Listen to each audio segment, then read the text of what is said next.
All right, y'all go ahead. Chip, you've seen Greg make play some pretty good games. Yeah. How about Saturday's game where it kind of stacks up? Yeah. Some of the games you've seen? Yeah, you know, the game it was, the rivalry game, and, you know, in the setting it was, what an unbelievable atmosphere. Our fans were unbelievable. I want to say that first of all. It's my first experience in this game, obviously, and it was everything I thought it would be. And, you know, Drake, I thought really he kind of willed us to the win there. I mean, he put everything on his shoulders, and you could see him, I thought, take over the game in a lot of ways. And, you know, he's a guy that is a special guy for sure, and a guy that'll be remembered around here forever as one of the better players that ever played here. And just excited to continue the season with him and see how far we can go and see how much better we can get for the last 2 weeks. We're going to play two really good defenses. I mentioned that last week. I thought Duke was outstanding on defense. They made it really, really hard, especially in the red zone, to score. And hats off to those guys. They do a great job. But, you know, I thought Drake was exactly what we wanted him to be. You know, he led our team and kind of willed us to a win. Going on that a little bit, just what did you like from a execution standpoint? Obviously, you had the 36 points in regulation. Duke came in, I think, only giving up like 15 points a game.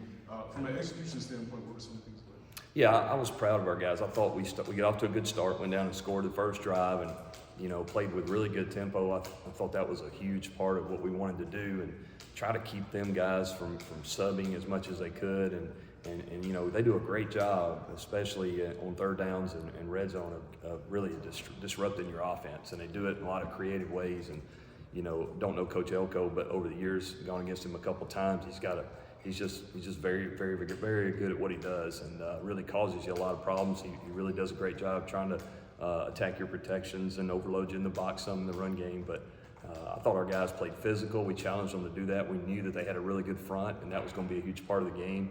And I thought we were for 4 quarters there, like you said, through the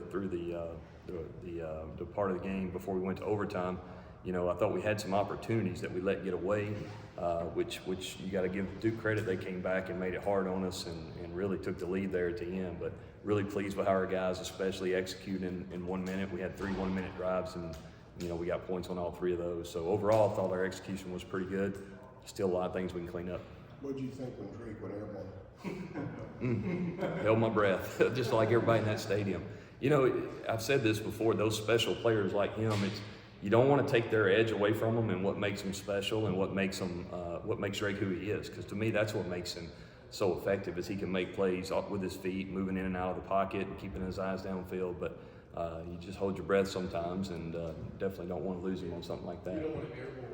I really don't. I mean, I told him, if you're going to jump a guy, really completely jump him, you know, and don't make it hard. And he said, well, I was trying to do that. And I said, yeah, I know. But They don't call him Air Drake for nothing. that's right.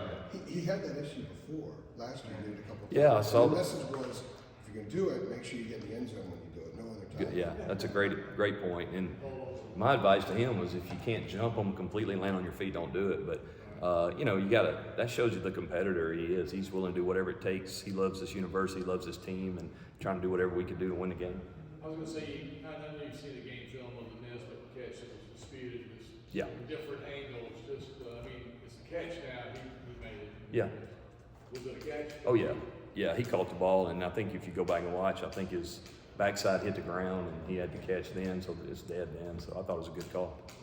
Chip, when you look at Clemson's defense, they probably have more raw talent than the Duke defense. But do you think they play with similar personalities, like really, blowing up their neck in the red zone, just tough on the defensive front? Yeah, I think so. Their front's really impressive. I thought Duke's front was really, really good too. But Clemson's, just like every year I've seen them in the last 10 years or whatever, they've got really athletic guys. They're long, they're big, they're physical. They do a great job attacking offenses and not just sitting back. They get after you. Very similar to what we saw this week in Duke from that standpoint, as far as being physical. And we got to make sure that we kind of meet that challenge and be physical as well up front. And I think our guys will do that. But it's definitely, I told you, I think 2 weeks ago, this last month of the season, we're going to see some really good defenses. And this is another one of the best, if not the best. And we got our work cut out for us for sure. Chip, how do they compare whatever it is, 10 games in now to maybe what they did against UNC in the ACC championship game? Have you looked at that game at all? I'm sure you probably have. Or will. Oh yeah, we spent a lot in the off season. We break it up and spend time on our opponents different times. I think those I don't know if you can say, hey, it's going to be the same defense or not. I'm sure there'll be things they did in that game. But at the end of the day, this personnel that he has here, a lot of returners. So you got to expect maybe the things that they were successful with. But at the end of the day, it's going to come down to execution. It's going to come down to us being able to execute at a high level for the entire game. I think that's the most important thing. When you guys had that stretch of kicking field goals in the red zone instead of scoring a touchdown, Mac outlined there were a couple penalties and a couple plays that maybe didn't work. Omari didn't get a lot of touches during that stretch. Was that something that where Drake had an option at the line of scrimmage and he just didn't go to Omari? A couple times he does, and what they did a nice job of doing is they overloaded the box some. So the when you have plays built in, I think there was a couple times we threw it out that we thought we had what we wanted, 2 for 2 out there, and they defended it pretty good. I think we had one run where we took a loss, or maybe got back to the line of scrimmage with Omarion going in toward our end zone, but at the end of the day, we got to find a way to execute, and that's what's going to matter in these big games here down the stretch. And I mean, you got to give them credit; they do a great job in the red zone. If you look at their numbers statistically and so forth, and we got to do a better job as a staff of trying to figure out creative ways to get the ball in the end. And I'll be honest with you, we probably used every play we had there. When you count the 4 quarters and the overtime, I was laughing at somebody because a lot of times you'll have things on your call sheet that you've worked all year, but you don't get to them because you don't have that many snaps inside the 5 or inside the 10 or whatever.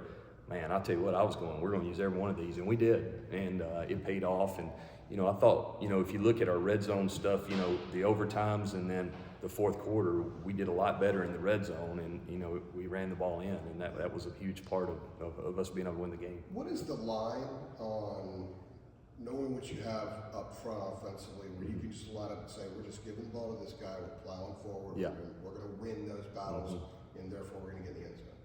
What's the line? What is the line? What do you need to have? Is this just a simple matter of it's personnel up front, or is there something else? Yeah, I think everything's personnel driven. I think your matchups versus, each week we decide, okay, can we match up well against their D tackles, against their D ends? We definitely don't want our tight end on a defensive end this week because the guy's an elite pass rusher or whatever. I think everything's about matchups, and when you get in the red zone, you lose space, right? You don't have near as much space, and therefore the defense can have an advantage because they don't have to cover near as far, and they can overload you and kind of play halfway in the box, halfway out of the box. And I think Coach Elko and those guys do a great job of that, and they got good players, and that makes it hard. And we really tried to sneak it in there twice early in the game, and really didn't get much movement up front, and we had everybody in there pushing. And then we had to go to some other things, the flip play and so forth, and then Drake ran one in, got to some quarterback runs in the 4th quarter. I thought that was a huge part for us, but that's what happens when you play good teams. I think 2 good teams were on the field Saturday night, and sucked for anybody to lose, but at the same time, we definitely wanted to be on top of it. So, what do you think is going to be part of the key to getting Nate McCollum back on a little bit? Obviously, he missed some practice time, and had been bothered a little bit by injuries. But obviously, his catches and things have gone down a little bit. What's the key to kind of getting him back? Yeah, I don't know. I think for Nate, he missed some time, was banged up, and while he was gone, we played in a lot more 12 personnel than we did early in the year. Bryce and his emergence along with our other 2 tight ends, and then Tez getting him back. I think that was part of it as well. And Nate's going to be fine. He's fighting through the season. Everybody's banged up this time of year, and I think Nate's fighting because he don't want to not play, and he's going to make a big catch for us here down the stretch, I'm sure, or several. And he had some good breakout games early. He was injured and then came back and felt great, and then kind of got banged up again. So I think he'll finish fine, and we need him. We need him to come back and be effective again, and we'll do everything we do to get him more involved. Chip, you were referring to it there on the red zone with the. It seems like it was a million years ago since it happened in the 1st quarter, but the sneaks with Drake on the goal line that didn't work. Yep. Just what's the play calling logic there, rather than giving it to Omarion? Yeah, you're so close. You feel like you don't want to be in the shotgun. You can turn around and hand it some. But again, they're playing cover 0, and you're kind of outnumbered, and you're hoping you can get him. And that was the thing about the little flip play was, hey, we can get it out in space. He'll probably run over one guy in space, and he did. Actually, he ran over our own guy. If you watch it, he ran over Bryce. But there were 2 defenders out there, and you feel good about that. And if I'd have known the quarterback sneaks weren't going to get in, definitely I wish I would have handed it to him. But I thought that was our plan going in. We thought we could get in. We had two different versions of the quarterback sneak, and early in the year we did not quarterback sneak it, and all I heard was, why didn't we sneak it? So we did this time, and it didn't work. But that's part of it. I mean, it's at the end of the day, you look back, and our goal is to score a touchdown every drive, and that's still what we're trying to do. And looking back, I think getting him a touch probably would have been good, and we did that toward the end. I think you saw that. And then, like Drake on the last touchdown, I mean, he checked that play to himself, which he has the opportunity to do. That was actually going to him as well, because I think we'd run him 3 straight times maybe or something, and Drake got the look that we had talked about, and that's what makes him so special. He's so smart, and he's got the freedom to get us in and out of the right plays, and he did that and scored, so it's huge. Well, that's why I asked, because just with Drake's ability to check at the line, which he obviously does a lot, and also, you guys can correct me, I think Drake made some comment after the game to us that night in the wee hours, like, sometimes I've got to keep it less and give it to Omarion more. Yeah. I just didn't know what the factors were there. I think it tells you a lot about Drake. He's always, there was one, we had a motion where I thought he should have handed the ball, and he's really hard on himself, and he tried to get out there and make a guy miss and really got tackled for a loss, I think. So I think, you can always go back and say, we wish we'd have done that. Of course, if it works, it's awesome. If it doesn't, wish I'd have done something different, and that's the nature of what we do. But Drake's doing great. He's making good decisions. Omarion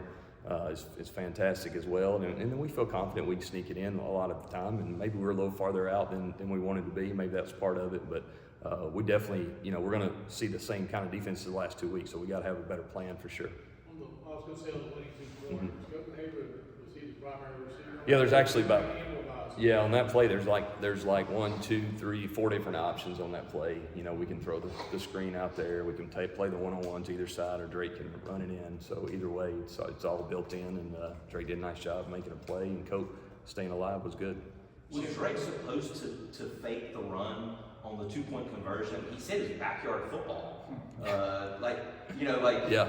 I mean, he says a lot of things. Yeah. No, he could. I mean, it's a draw, so he could run it in for sure. So that's 2-point play was QB draw, and he just decides to chuck it. Yeah, I think he felt like he wasn't going to get in, so he got drilled. Just made a play. Yeah, I tell you, he's special, man. He's unbelievable, and when the more your guy can process and think out there, and you can give him options and trust that he'll do the right thing most of the time, I think the better you can be. It's hard to really, play the game for them. The guys are out there on the field. You trust your guys to make plays, and you teach them and try to get them ready for it, and then let them play. How about running down the field and just pitching it back to the backs? Yeah, we hadn't worked that play for sure. In fact, got a text from my buddies about that play, and he said that was cool, and he called it offense by accident. He's probably right. That's pretty good. That was a great play. It was huge when it happened, and at the end of the day, the game's about players. You know that, and the better players you have, the better coach you are. That's the way it is. Chip, got time for one more.